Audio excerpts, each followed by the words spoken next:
So as we get into really defending the option now, okay, like I said, I was a defense coordinator at Sheboygan Falls High School kind of right when I got out of college. And then I went to UW-Platteville, was the defensive line coach there, and then I was the co-defensive coordinator there before coming to UW La Crosse. So I didn't see the option for 3 years, and then my first 2 games at UW La Crosse were against the option, against Luther College and Ripon College. So it was kind of like, oh, I got to go back to the option now. I didn't see it for 3 years, and so really I'm going to kind of take you through the system that we install.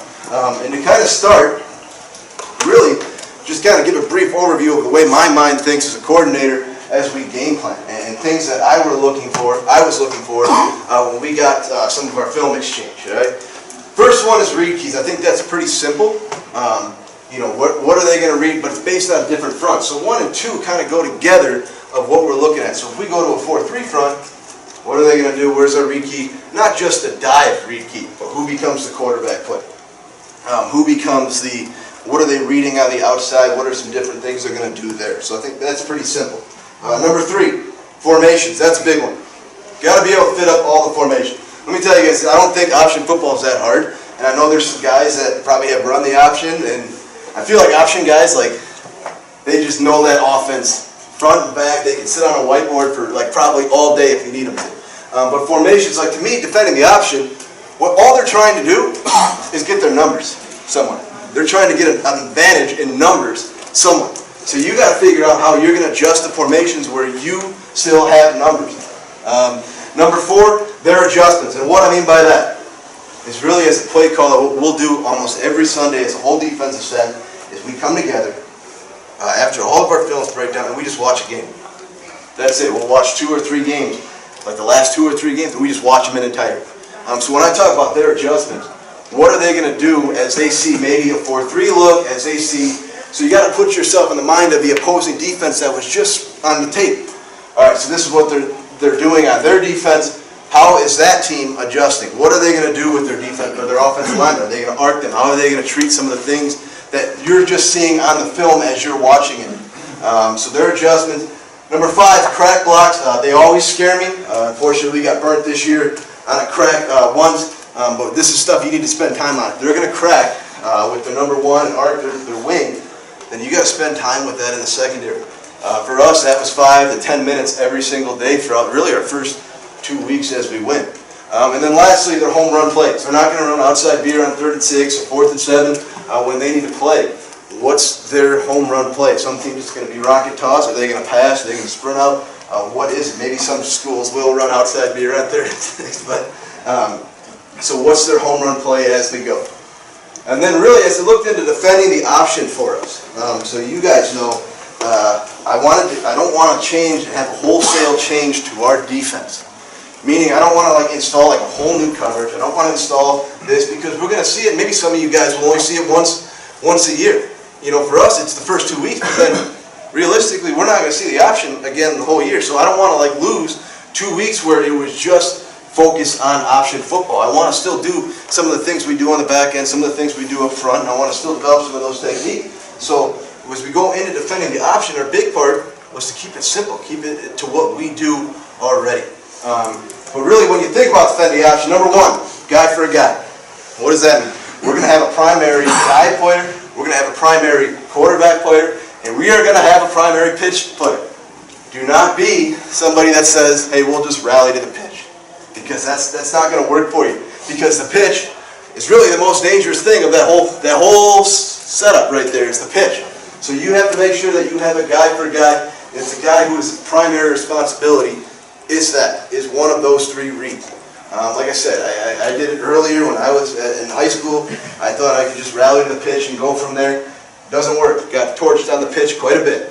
And then number 2, we talked about it earlier, is numbers. And I think as you guys start watching some of the things that we do, you'll see our numbers on the perimeter especially, that we're going to outnumber people where they're going, and part of that's because of our triggers. Number 3, this is one to really work in practice with the option stuff, is angles and taking the proper angles. So we'll get I know our scout team's always going to be slower than what we're going to see on Saturdays, but that's a big point of emphasis, especially for our linebackers and for our defensive backs throughout the week, that we can correct that stuff live, we can correct it in practice stuff, taking good angles. For instance, you'll see, like our secondary, getting to a crossover run. You have to get to a crossover run. You can't just run to the sidelines because they're going to cut back to you, on you. For our linebackers, it was staying flat over the box. And I'll show you, you guys, it'll kind of resonate as we go through this. And then finally, number 4, we had to find ways to get these teams, option teams especially, behind schedule. I think that's pretty self-explanatory. If you're going to get the 2nd and 2 and 3rd and 1 against an option team, it's going to be a long day. It's going to be a really long day. And for us, our offense is up-tempo, no huddle, boom, boom, boom, we run the play every 10 seconds. So think about if one of these teams start getting behind schedule on me, or we start getting behind schedule as a defense, and now that offense is on the field, their offense is on the field for 10, 15, 20, 25 minutes. That kills our offense. So going into my first 2 games as a coordinator at UW lacrosse, this is probably the thing I was most worried about, was trying to get our offense back. If our offense went 3 and out, I was terrified because then we had to get them the ball back as soon as possible. And again, that all starts with getting them behind schedule, and that's a whole team period right there. Getting into 1st and 10 plays and going through that and all that. So, I went to a 3-4 front when we went to defending the option. I like the idea of athletes standing up on the outside. I think that's easier to determine reads and all that stuff, and playing the quarterback, playing the dive. So we went to that on the outside for that reason.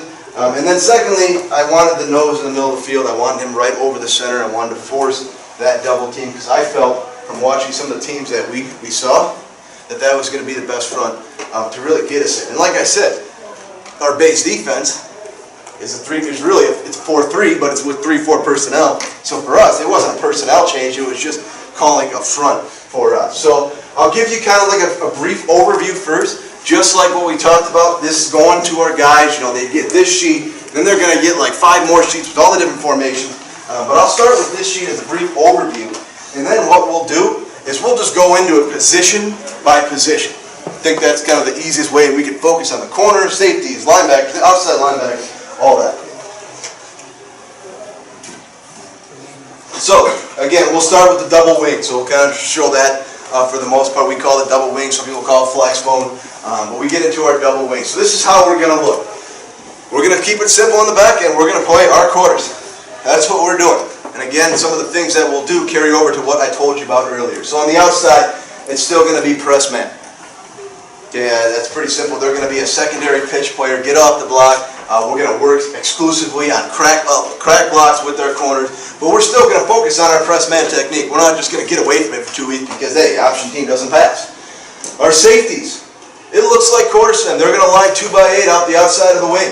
It looks like quarters. They're going to play quarters. The only difference is we're going to kind of lose our linebackers. So our quarters coverage kind of becomes almost in a sense like a 0 coverage for a second. But they are on number 2, matched on 2. There we go. Our linebackers are inside guys. They're keying, like I said, we'll go through it position by position. They're going to line in 20s. They're keying the fullback. You see we're going to actually take our nose off the ball. I know it kind of sounds a little bit weird, but we're going to get him back up about half a yard off the ball. Ideally, I would like him in a 2-point stance. Our noses this year weren't comfortable in a 2-point stance. They didn't want to do that.